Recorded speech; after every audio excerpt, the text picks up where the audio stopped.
సుమాంజలి దుష్టుని యొక్క స్వభావాన్ని ఈ పద్యంలో వివరించబోతున్నాను.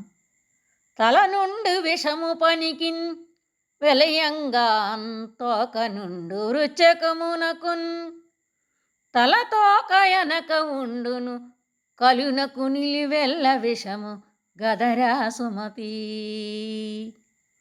ఓ సుమతి, మంచి బుద్ధి గలవాడా, తల నుండు విషము పనికి అంటే పాముకి విషము అనేది తలనందు అంటే తల ప్రాంతంలో ఉన్నటువంటి కూరల్లో ఉండును. వెలయంగా దోక నుండు రుచికుమునకున్. వెలయంగా అంటే ప్రసిద్ధముగా తోకలో ఉంటుందంట. తోక నుండి అంటే తోకలో ఉంటుంది.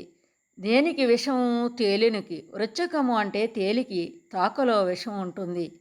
కానీ తల తోక వెనక ఉండు, తల తోక అని భేదము లేకుండా కలునకు నిలివెల్ల విషము గదరా సుమతి.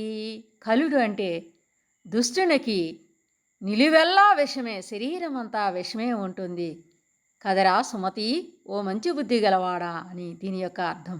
అంటే పామునికైనా విషము నోటిలోని కూరల్లో ఉండును, తేలికైతే తోక చివరు ఉంటుంది విషము. కానీ దుర్జనుడైన వానికి శరీరం మొత్తం కూడా విషమే వ్యాపించి ఉంటుంది. అందుచేత వీడు పాము కన్నను తేలికనను మహాభయంకరుడు. కలుడు అంటే దుర్మార్గుడని దీని యొక్క భావం. కాబట్టి దుర్జన సాంగత్యం అనేది సరైన పద్ధతి కాదు అని దీని యొక్క అర్థం. ధన్యవాదములు.